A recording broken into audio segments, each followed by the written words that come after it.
Hangout's live. Okay, Hangout here. is live and spanning the Pacific Ocean.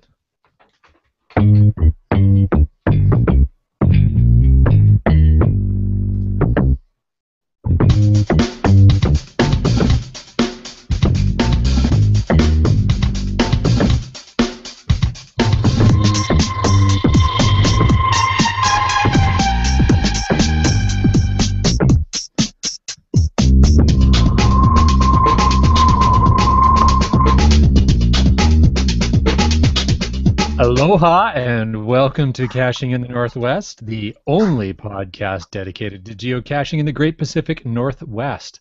We will talk about caches and cachers unique to this little corner of the country and perhaps other corners of the country. So, the summer solstice is here. It's time to go caching in the Northwest, even late at night and even with your toes in the ocean. That is just wrong on multiple accounts. I'm not sure if Wits End can hear us. It's pretty noisy because he's right there on the ocean with nice ocean breezes. And he's not speaking well. He's not on speaking terms with us. He's trying. He's trying. But he's on vacation, a much needed vacation with his family. So yeah, he's trying to talk to us, isn't he? He is. If we could find a way to unmute him. Look at that, toes in the water. Nice. So yeah, he's on the other side of the Pacific. Fantastic. So tonight our topic is gadget caches, and we are missing our illustrious co-host, Wits End, but I don't think he's missing us too much. He looks like him and his family are having a really good time. I don't think he's missing us at all.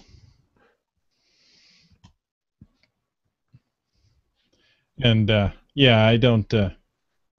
Wow, I don't pity him at all. Nice. We're gonna have to figure out. We're gonna have to find out later what beach he's at there because that's beautiful. All right. Well, they are definitely in a better place. They're having a good time, and we're going to talk about gadget caches while we get some entertaining background scenery. Oh, there we go. All right. Aloha, Jim. All right. So we're going to talk about gadget caches tonight. Thank you very much once again, Bad Cop, for having me on here and giving me the opportunity to co-host with you. You are always welcome. You know what? I'm going to say it. You're a really nice guy. It was a pleasure to cache with you in person, and being on the show with you every week is a pleasure as well. Even though you're less dimensional than you were when we were caching in person. I have been accused of being two-dimensional at times. That's usually when I'm online. So there you go. There you go. And I suppose I can put aside my Canadianness and stop thanking you guys every week since I'm kind of a regular now. But it just feels right. It just feels right. All right. Don't say that you're sorry about things. I'll try. That's a real hard one to. All right. So what I'm not sorry about is gadget caching, because gadget caches are cool. However, there's a possibility that our listener is not familiar with the term gadget cache. So, Bad Cop, can you define what a gadget cache is? Well, I certainly can try. And before we get started on that, I just want to mention that I'm at 1,700 finds. I like those round numbers. Nice. Now, I have to admit, this was on this long trip that I took, and I kind of lost track of my find count, even though it's on the iPhone app. It's right there in front of your face. I didn't pay attention to it. So number 1,700, that big milestone number, turned out to be a lamppost cache. Oh, well, there's always number 2,000. Exactly. So it's 1,700 isn't as significant as say a 2,000 or even a 4,000, like you, Mr. Monkey. Tell me, how is your geocaching streak going? Well, we're on the countdown on our geocaching streak. We are just under 40 days left in our countdown to 500 contiguous days of caching. So I got to admit, we're at the point now where we're kind of looking forward to being finished the caching streak. That said, we were super optimistic that we would be able to actually hit cache number 5,000 on day 500, which would have been really cool, but it's not going to work out because we're just too far behind in the numbers. We're just closing in on 4,600 now, and so there's no way we're going to get 400 caches in 30 days. So, well, if you're in the land monkey country, quick, put out 400 caches for this guy. Awesome. But yeah, it's a lot of fun. We've really enjoyed it, but all good things. So yeah, that is nice. Okay, so you asked a question about defining what a gadget cache is. Yes. So, and that's what we're going to talk about on this show. So a gadget cache is a cache that involves a field puzzle. I think it's the easiest way to say it. Oftentimes, it's finding the way to open the container. In fact, that's what the vast majority of gadget caches are. Now, sometimes it's mechanical. Other times it's electrical or even optical. All right, great descriptions. We're going to dig into those descriptions a little bit more because it probably still leaves a little room for interpretation, but we will get there, listener. You just keep tuned in.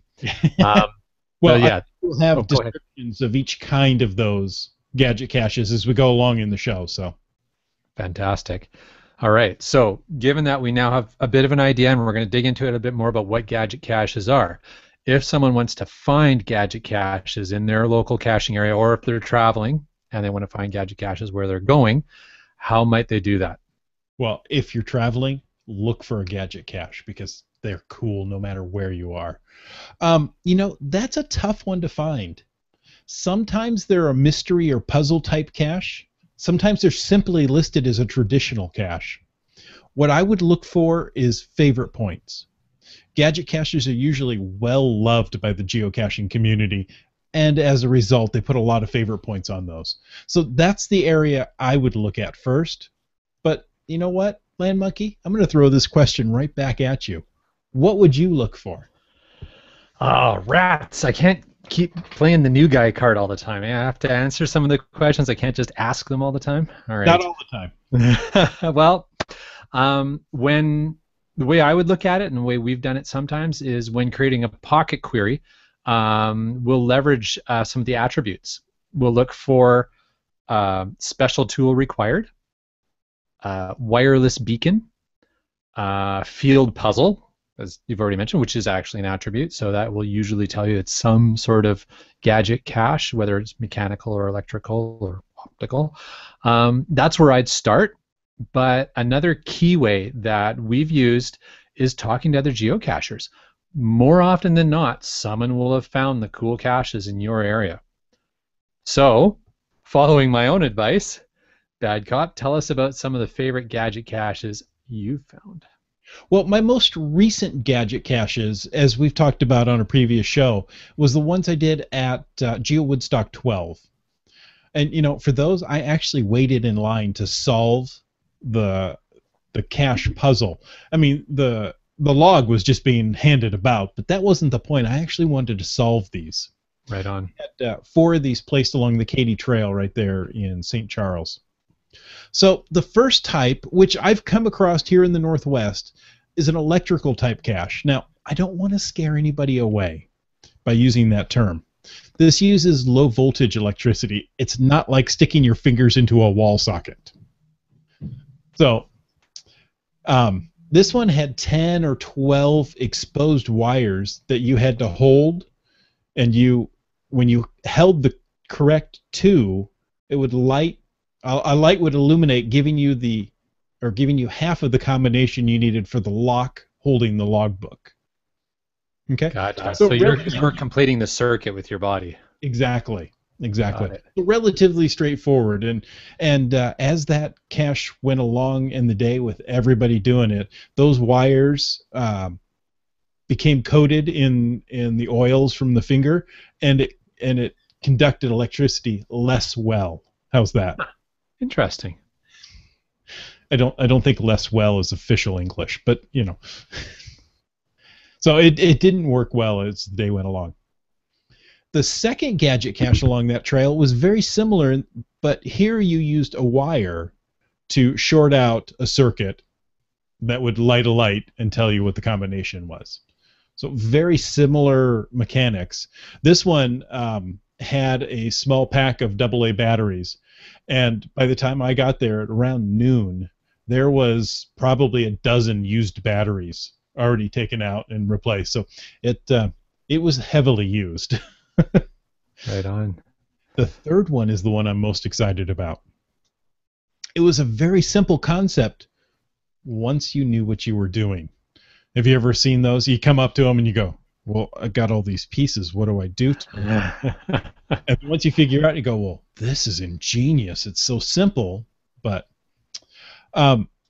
it had a lever that inserted into the body of the cache. And then there were 4 bolts and several washers. You put a bolt in one end of the lever, and then you balance that using the washers.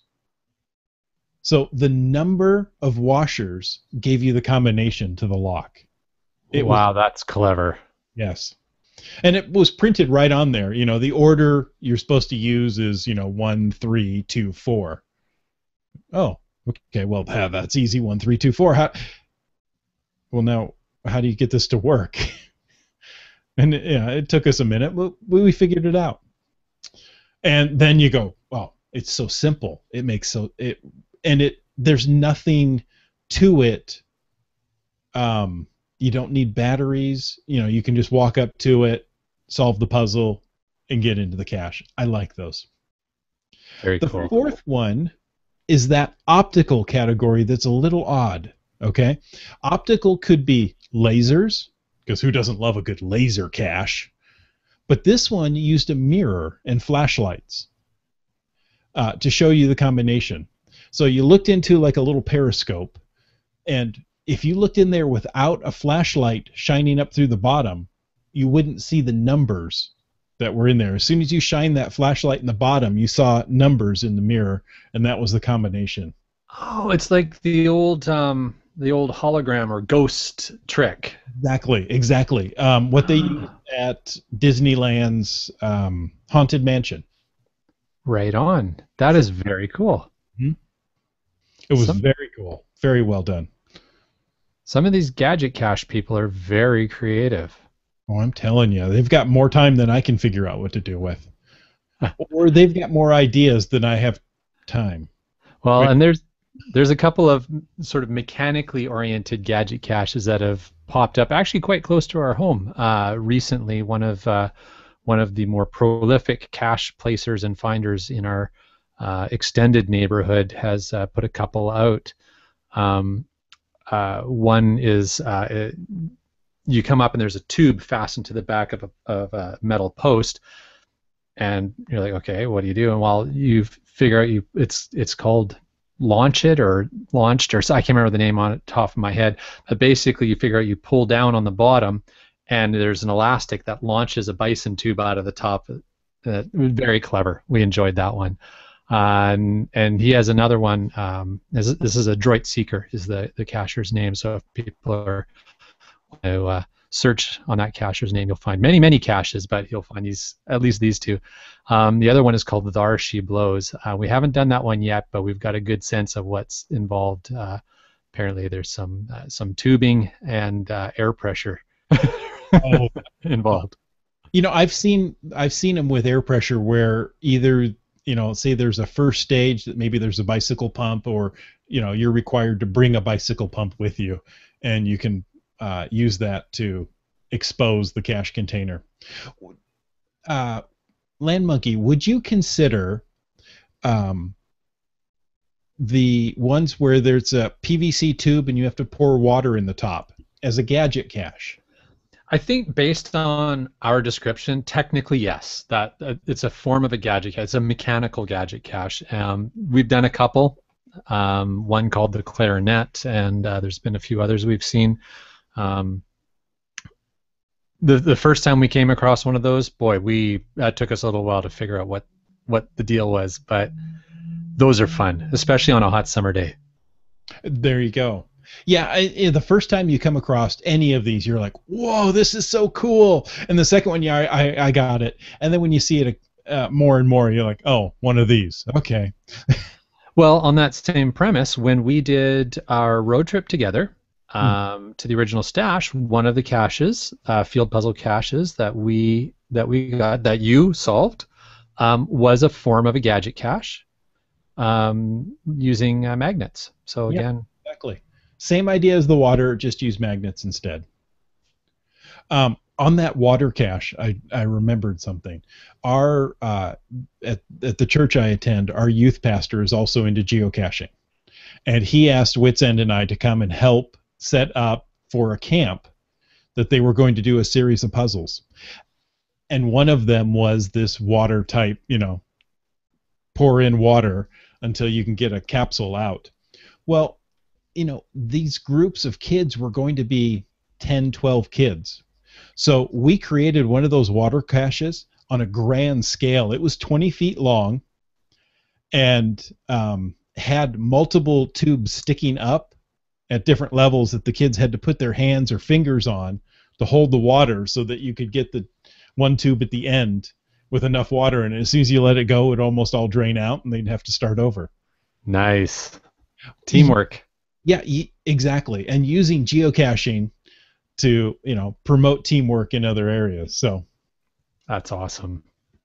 Wet Coaster is joining us, as always, in the chat room, and he says, I found a very good birdhouse cache that you had to pull this, push that, turn something else, and then a trap door opens. So nice. I love those. Yeah, those I consider purely mechanical. Yep.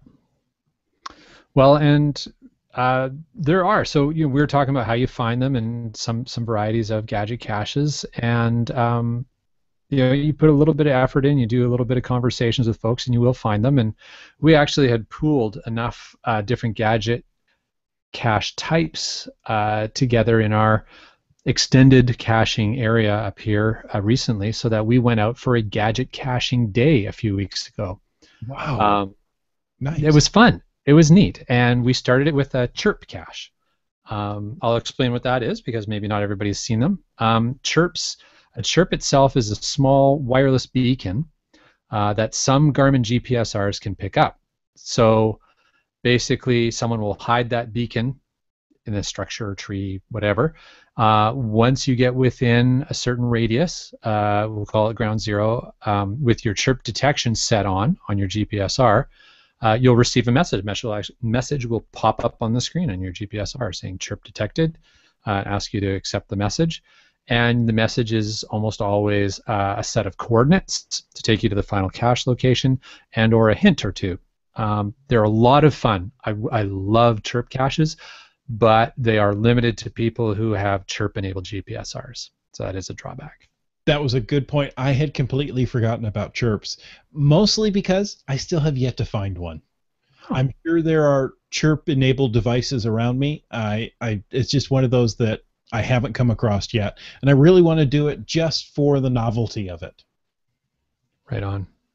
Now, a few months ago, geocaching.com really pushed this whole idea of maker madness, making good quality geocaches and how to do it. I was lucky enough to attend the headquarters sponsored event here in Seattle, and after everything was over, I got down on the floor and was able to talk with Mr. Gadget number 2. Now, apparently when he did his geocaching name, Mr. Gadget was already taken, so he appended number 2 on it. Nice. Mr. Gadget number 2 has made several of these gadget caches, and much like what Wet Coaster explained, they're wooden in nature and they're birdhouse, and you have to twist this, push that, pull this other thing, and it's sometimes 3, 4, 5 stages to get these things open. Now, I got an interview that I'll play from him. There is a lot of background noise, so put on headphones and listen closely. These are incredible caches.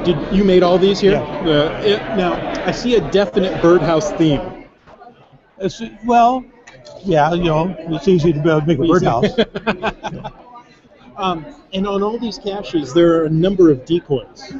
Most of them, yeah. Most of them have a decoy. Yeah.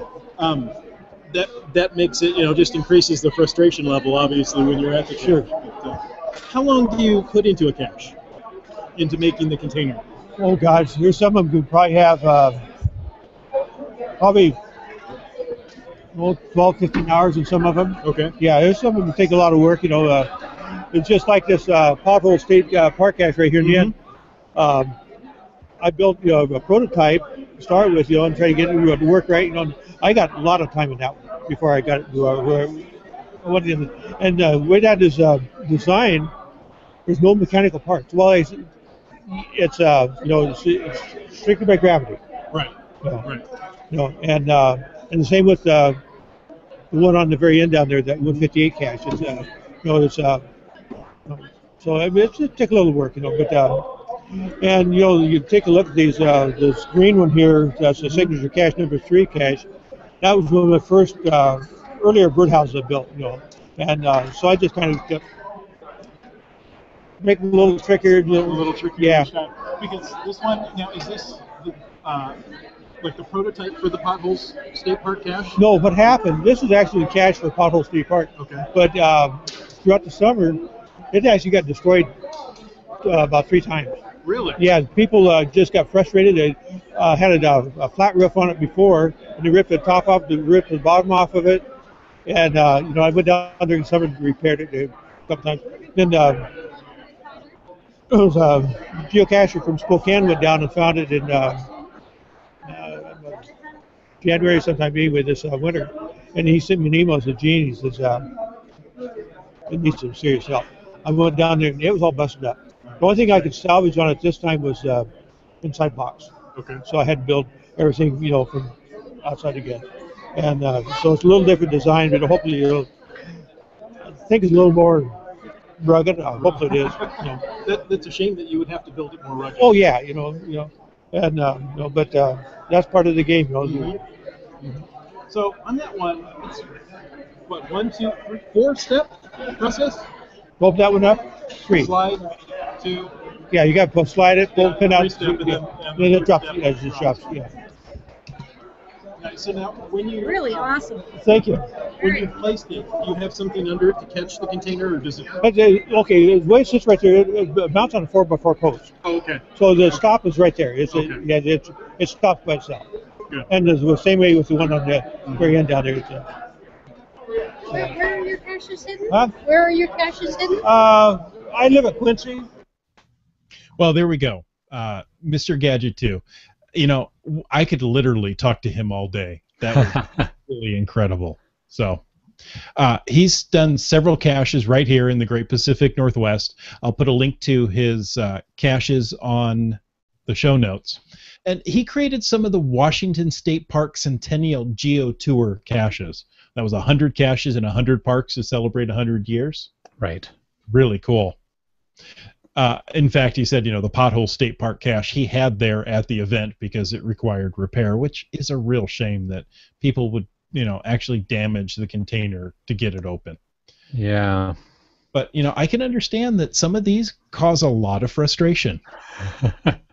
But that's the thing, and I think it's important that it goes back to some geocaching basics of read the description. When you're going out for these caches, more than often, a Gadget cache is going to have something in the description to let you know you're in for a challenge. So I think. Well, I'm not gonna judge other geocachers, but if you're having a tough time getting into it, DNF it. Like, it's not that important that you have to destroy other people's fun so that you can sign the log. I don't know. If you can't get it open, there's probably a reason. Exactly. Land Monkey, I agree with you 100%. I'm the bad cop. I can say don't go destroy it. Don't ruin it for everyone else. But and you've got to get into the mindset of the creator a lot of times to figure these things out. We had a question from Wet Coaster He asked, Land Monkey, can you share the list of those caches that you did on your Gadget cache run? He says, and here's another type of Gadget cache that I had forgotten about. He says he doesn't have a chirp, but he did an NFC cache in Surrey. So NFC would give you the same type of information as a chirp. You have to be significantly closer. You have to actually, touch your device to it. But so I think it's a great idea. NFC, chirp, anything with technology. Those make very cool caches. So I don't have a list together right now to read off, but what I will do is I'll send a list of those caches that we've gone after to the Bad Cop, so that we can post them in the show notes, so that our listeners can go take a look at the show notes, and we'll put some of them up there. But what the specific chirp cache that I was talking about that we started our day off with is out in Burnaby, British Columbia. It's called Xenodochium, if I'm pronouncing that correctly. It is by K&L Caching, GC3FVHW, and that is a chirp cache. That's the one we started our day with. And we, midway through our day, we actually moved on and did some very cool tech caches by K&L Caching and another cacher called Team Kiwi, or K1W1. And those guys are a couple of fantastic Gadget cache builders in our area. So yeah, the ones that we went and checked out from these guys on that same day, on our Gadget caching day, were Arduino-based caches. So, are you familiar with the Arduino? Yes, and now I'm jealous because that sounds like a fantastic cache. I followed the development of the Arduino units, and I've wanted to get my hands on one just to see what I could do with this thing. It's a little computer. And the nice thing is, like you said, it runs off a battery, so you can put it out in the field. I've seen them do all sorts of things. I mean, more things than I can describe to you in a series of podcasts do with these little Arduino units. The closest I've come is I've played with the Lego robotic kits. And I could easily see someone making a Gadget cache out of this technology. That is very cool. Well, and the K&L Caching and Team Kiwi Arduino caches, as you said, they're powered off of AA batteries, which is pretty cool. And they're little computers, about I don't know, this big for our listeners. Yeah, smaller than a shoebox. Smaller than a shoebox. There you go. And sorry, did you say tissue box or shoebox? Right? Yeah, well, even smaller than the tissue box, really. And what these guys have done is they have, as far as I know, there's 2 series where you actually go to a traditional cache. The first one we haven't done the second one yet. The first one, you go to a traditional cache, which is a big ammo can called GB Puzzle Box, GC45R51. And you open up the ammo can, and there's 3 of these Arduino units in it. You pull and they're all sealed up nicely. You pull it out of the bag, pop some batteries in, fire it up, and then one of them you actually play Hangman. Another one, it has multiple choice math quizzes. Another one, gosh, I can't remember off the top of my head what game it was, but basically you're playing little interactive games. It has a little toggling interface on it, and if you win the games, they'll give you the coordinates to the finals, and you go grab the caches. It is really fun. Was that a single Arduino unit, or was there one at each stage? There was one Arduino unit per final, and the 3 Arduino units were all in the same ammo can. Okay. So by finding the one ammo can and sitting down at a nearby bench and solving the 3 games, there's now 3 puzzle finals that you can go claim. And you still have to find them. Well, that's true, but the technology that got you there is amazing to me. It really is. It really is. And I think worthy of a favorite point. Oh, highly, highly favorited. So yes, your methodology of looking for favorites would work in pulling up these ones. And I think your idea of building Lego robotics based gadget cache, there's probably some very cool stuff you could do. I think my only concern would be muggling. Um, but hey, speaking of gadget caches, are there any in the Northwest that you would recommend? Well, there was one that Wits End and I did. It was a multi-stage cache hidden in a park here in Gig Harbor. It was 12 stages of field puzzles. Wow. It took Wits End and I at least 2 trips, I think maybe 3, to finish all those stages. That's fantastic. We will need to check that out on a future visit when we come down south. Unfortunately, that cache was short-lived. Oh. Field puzzles proved to be too difficult to maintain over time, and it was archived. I don't even think it lasted a full summer, to be honest with you. Wow. Before it was archived. Not that many people found it. I mean, they found stage 1, stage 2, and said, "This is it. I'm done." That's too bad. Yeah. Well, another type of gadget cache, if we're talking about caches that are tech-oriented and use technology, we shouldn't forget about Where I Goes. Not a ton of them around. I think we speaking of going, I think we have somebody joining us from across the Pacific again. Wits End has jumped in here, but I haven't heard anything from him yet. Oh, there's a picture.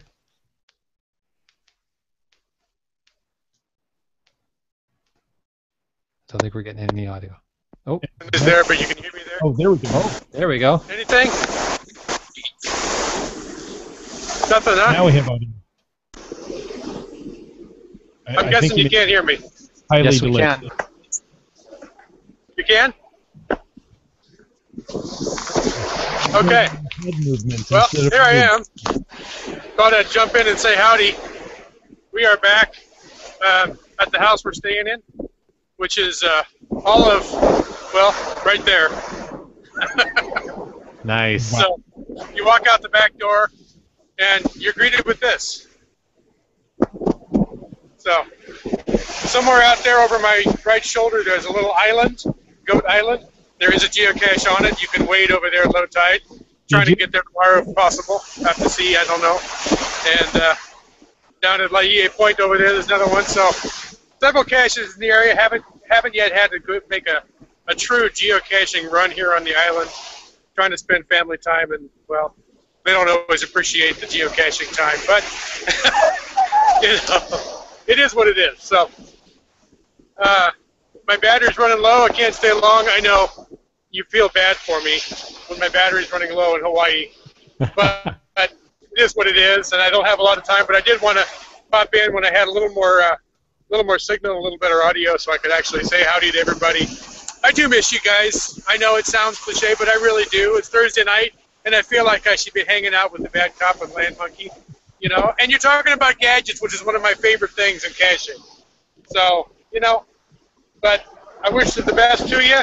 And a week from tonight, I will be back caching in the Northwest with 2 of the best cachers I know. So, well, go out and find. Sorry to barge in and interrupt, but you guys are doing great. And peace out.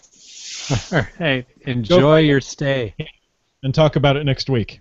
Oh, there he goes. Okay. That's like a awesome. roving reporter, you know. We have a man on the scene. We do. At least we don't have a man making a scene, so that's good. There you go. Now, we were talking about technology, and I know we said it at the beginning of the show. Isn't that cool? In this day and age, we can do what TV stations have to spend hundreds of thousands of dollars to do. And, you know, we can do it from a mobile phone that we keep in our pocket. Well, depending on where you're roaming from, it may still cost hundreds of thousands of dollars, but but we do have the technology. We have the technology. We may not have the money. Well, and he won't know that for a month or two how much it costs, so he'll be fine. And we do it all for you, listener. All for you. Exactly. For our single listener. Okay. All right. Before we were so rudely interrupted by somebody with sand and surf and sun. We were talking about Where I Go caches. So Where I Go caches, basically you'll need a smartphone. There are I think some GPS units that'll do where I goes, but for the most part, pretty much any smartphone, including I have learned you can actually do where I goes off of a BlackBerry, but it's a lot of work. Well, there are definitely some Garmin GPS units that can do where I goes. My old trusty Oregon 200 did a few where I goes in its day. Excellent. And they worked okay. It wasn't a great where I go player. I found that you had to save it after every stage. I think you should with anywhere I go. Walk back and do it again. On this long trip, I did a where I go using the iPhone, and it's such a different experience, let me tell you. It worked. You know, you could just walk along, and all of a sudden, boop, there you're in that zone, and it would give you information. And wow, that's the way it's supposed to work. So. Yeah, well, and we did it. We did a where I go, a puzzle-based, logic puzzle-based where I go on our Gadget Cache Day as well. Mrs. Land Monkey did it. That was a really neat one. It's called Race to Place a Cache, and the premise was it was the old puzzle of. I think everybody's heard of this one where you've got a fox, a chicken, and chicken feed, and a boat, and you need to figure out how to get everything across the river without the chicken eating the chicken feed or the fox eating the chicken, blah, blah, blah, blah, blah. And you can only put so many things and leave so many things. Well, they did the same premise, but it was 3 cachers with 3 different cache sizes, and you had to figure out how to get them across without stealing each other's geocaches. And the river you were crossing was, if I can remember which river this is, I believe it's the Capilano River in North Vancouver, where there's a suspension bridge that goes across. So you actually have to keep going back and forth across the suspension bridge, which is fine, except we were there on a Saturday and it was a very busy day. So I had Piggy the Geohound, and I just sort of kept him back, and Mrs. Land Monkey was doing the routes back and forth, but had a lot of fun doing that. So that's, you know, again, a really cool type of gadget cache. And I think we've got some more feedback here from Wet Coaster. He's asking a question. If you have a gadget cache that gets destroyed and you replace it with a new one, would you consider archiving the first cache and creating a new listing so people could get the new find? Even though the spot is the same, it would be different getting it open. So there's the question from Wet Coaster. Bad Cop? That's a really good question. And I think that applies not only to gadget caches, but to traditional caches that have gotten damaged over time. You know, it gets hit by a lawnmower, or, you know, it didn't make it through the winter. You know, the Tupperware got cracked in the winter.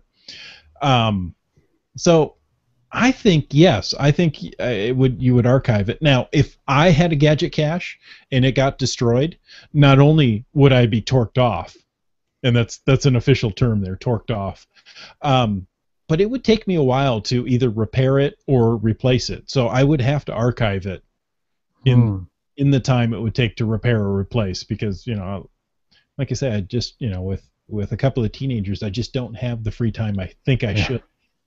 It will come. It will come. I know things are going to get better over time. However, in the short term, I think I just got too much to do. Fair enough. Well, Bad Cop, I don't know if I 100% agree with that in my opinion. If it was just a traditional cache, and if it was just the final container of the cache, or just the container for the cache that was damaged and that's what you're replacing, I probably wouldn't archive it. I would probably just perform the maintenance and log the maintenance performed, so that folks know that the maintenance has been done, and replace the container. The caveat on that I would say is, if the methodology, if the mechanism of opening the container changes. So if it is a different caching experience now when you get to that cache, then I would say, yeah, archive it. And sometimes, depending on what the deal is, I agree with you, Bad Cop. If I'm not going to really get time to replace it, just archive it and free up the space for somebody else's creativity. But, you know, I like to give my classic answer of it depends. So. No, I want a black and white answer for everything in geocaching. That's the way it has to be. Okay, then the answer is no. Oh, that's what I was looking for. Try again. Yeah. See, I have teenagers too. I know how this works. All right. So yeah, I have to agree with you. It depends. I've done that, or I've found caches that have been archived and hidden either very closely to where it was hidden originally, or the container's changed and they've moved it a few feet off because, well, this would be a better spot after all.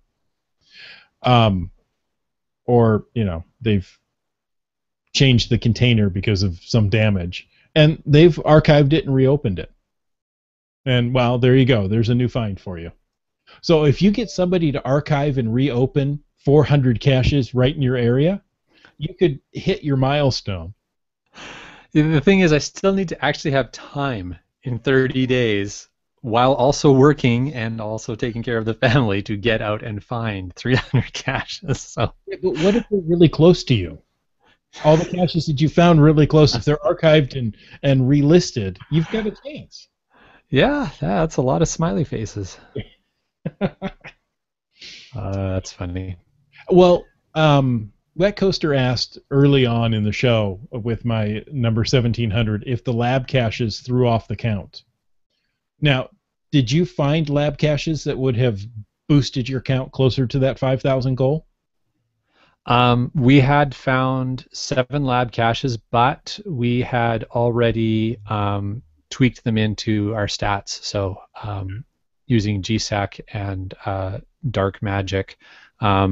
So once the good folks at Groundspeak put them into the count proper, we already knew they were there and had already accounted for them, so it wasn't a problem for us. How about yourself, Bad Cop? I didn't pay attention. I had too much going on at the time, and that could be why my count was thrown off. I knew I was within 7 at one point. Got to count 7, and, well, I missed one, apparently, in my head, and there's 1,700 as I logged it, and I was like, oh, bummer. It was a nice LPC. It was still, there was a gentleman standing around 50 feet away. Wasn't really paying attention. Luckily, a train went by, and that grabbed his complete attention. I went up, logged it, put it back. He never even turned around. He watched the train the entire time. I think the worst part about the LPCs is the noise when you lift the lamp skirt. Mm-hmm. Like, if you could lift it quietly and it doesn't rub against the post itself, then you're fine. People usually won't even notice you. But when you go to lift it and it makes that horrendous scraping, screeching noise, everyone looks. What did he do? He hit something, didn't he? Yeah. I always feel guilty, and I'm sure this is just me. I'm sure no one else feels this way. When somebody's parked right next to that lamppost. Like, I'm not doing anything to your car, but I am kind of sneaking around right next to your car. Trust me, I'm not doing anything wrong. It just looks like I'm doing something. That's when you need an umbrella. Oh. So you can look nonchalant. Nonchalant. We've seen this. I do have that nonchalant look when carrying an umbrella. Yes. Well, much like the Avengers. Oh, the original Avengers, not the new. Yes, yes. Okay, well, enough about that. Let's thank our people, or our person, for taking the time to listen to this episode of Caching in the Northwest. Don't forget, you can be part of the show, much like Wet Coaster. Call 253-693-TFTC and leave us a comment, concern, correction, question any time of the day or night. Of course, you can always email us at feedback@cachingnw.com. Visit cachingnw.com for show notes on this show or more about any of the other Caching in the Northwest podcast. Your support helps keep the quality shows coming. So if you like this show, please click the PayPal button on the website. The show's licensed under Creative Commons Attribution 3.0 license, copyright 2014 by Chris Umfenauer. I was going to power through that no matter what. Ooh. Well done. Thank you very much. Thank you very much.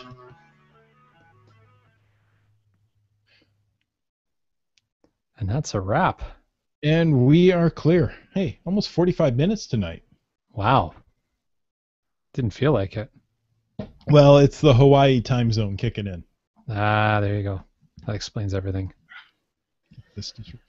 this scene behind me. Have you seen that commercial on TV where the father and children are at home and the mother's traveling and they're doing a FaceTime or a Skype or something?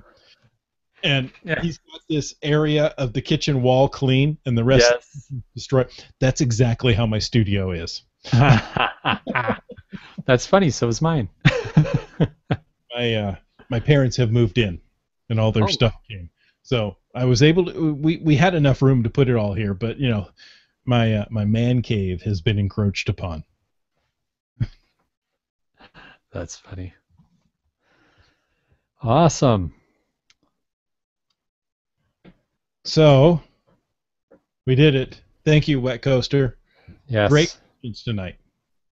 That helped a lot. That was awesome. Another Edmonton flash mob on Saturday. Oh yeah? I'm not watching his messages there. I've got to come up with some message board Yeah. rather than just going through Google Plus, because Google Plus there's a huge lag. Delay. Yeah. Isn't there a chat message or a Q&A feature in? There is Q&A, yeah. However, only I would be able to see it. Oh, okay. Well, still, it's not bad. Apparently not. This feature is disabled. Oh, I have to turn it on before I start the broadcast. interesting. All right. But yeah, you're right. Something of that nature would be helpful, or a message board or something to be able to track